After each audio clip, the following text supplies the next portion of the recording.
नमस्कार मंडळी, मी राधिका. आज आलो होतो आम्ही स्वामीनारायण मंदिरामध्ये. तर आम्ही इकडे गाडी पार्क केली अगोदर आणि नंतर एंट्री केली आम्ही. तर हा पार्किंगमधून येण्याची एंट्री एरिया आहे आणि मेन गेट इथे आहे. तर मेन गेट रोड टच आहे, म्हणजे रोड टचलाच हे मंदिर आहे स्वामीनारायणचं. आणि हे मेन गेट आहे आणि मेन गेट समोरून हे मंदिर असं दिसतं. तर खूप छान आहे मंदिर, खूप छान दिसतं मंदिर. आणि तुम्ही हे मंदिर पाहिलं आहे का, मला ते नक्की सांगा. तर हा परिसर खूप मोठा आहे.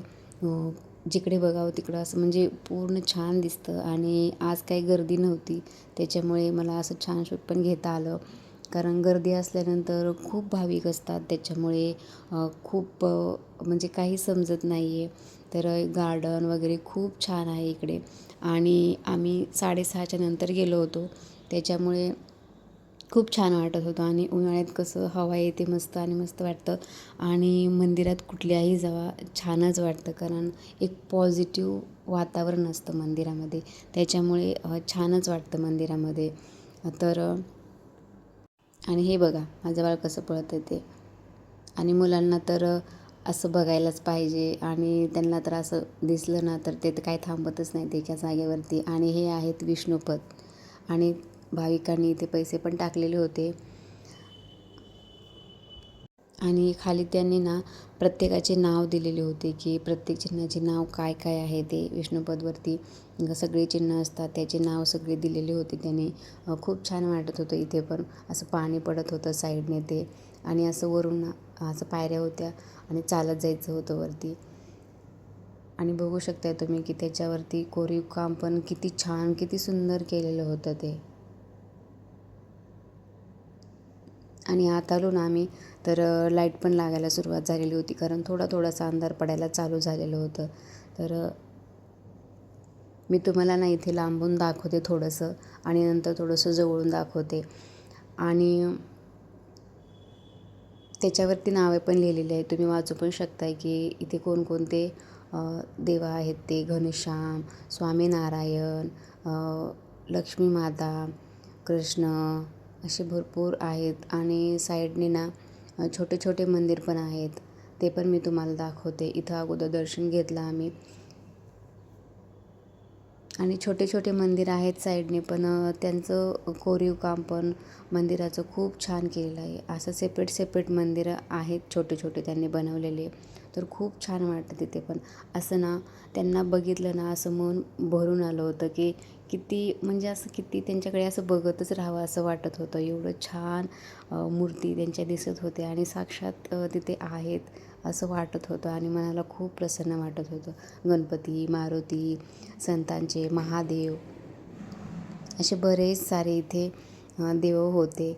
आणि बघू शकता तुम्ही, मी तुम्हाला वरून दाखवते आता. तर इथे गार्डन आहे, गार्डन पण खूप छान बनवले त्यांनी. आणि इकडे हत्तीवरती पण कोरीव काम केलेलं आहे त्यांनी. आणि इथे आता हळूहळू सगळ्या लाईट लागायला सुरुवात झालेली आहे. आणि 7 वाजता इथे आरती असते. आमची आरती झाली आणि मंत्रोच्चार होतं इथं स्वामीनारायणांचं. पण शंभू थांबतच नव्हता, त्याच्यामुळे आम्ही नंतर खाली आलो मग. आणि खाली येऊन थोडा वेळ बसलो इथे. आणि इथे लिफ्ट पण आहे, हे बघा ही लिफ्ट आहे. म्हणजे ज्यांना वरती यायला जमत नाही पायऱ्याने, ते लिफ्टमध्ये पण येऊ शकतात. आणि इकडे BAPS पण आहे, म्हणजे ते संत लोक किंवा जे कोणी प्रवासी आलेले आहे तिथं बघण्यासाठी, भाविक, तर त्यांच्यासाठी आहे. आणि इथे बघू शकता तुम्ही, लाईट लागल्यानंतर पण किती सुंदर दिसत होतं. पूर्ण अशी सगळीकडे लाईट लागलेली होती. तर खूप छान वाटत होतं. आणि इथून जाण्याची इच्छाच होत नव्हती.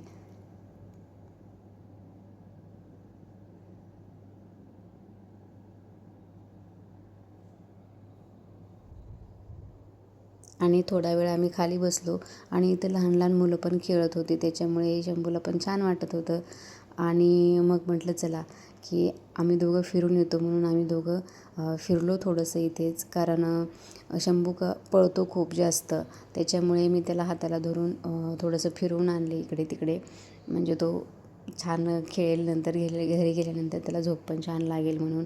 आणि आम्ही दोघं फिरतो आहे आणि पप्पा मागेच राहिलेत म्हणून तो पप्पाला घेण्यासाठी मागे पळत आला. आणि इकडे ना समोर भोजनशाळा आहे. म्हणजे इथे ना जेव्हा स्वामीनारायणचं कार्यक्रम असतात ना तेव्हा इथे प्रसाद देतात. आम्ही अजून घेतला नाही एकदा पण ऐकलेलं आहे की इथं प्रसाद देतात. त्याच्यामुळे इकडे भोजनशाळा आहे, खूप छान आहे. खूप भाविक येतात. हे बघा इकडे भोजनशाळा आहे. तुम्हाला गुजराती वाचता येत असेल तर तुम्ही वाचू शकता. काही स्पष्ट एवढं दिसलं नाही आहे तुम्हाला पाठी. तर कसा वाटला माझा व्हिडिओ ते कमेंटमध्ये नक्की सांगा. लाईक अँड सबस्क्राईब करायला विसरू नका. तर भेटूया नेक्स्ट व्हिडिओमध्ये. तोपर्यंत बाय.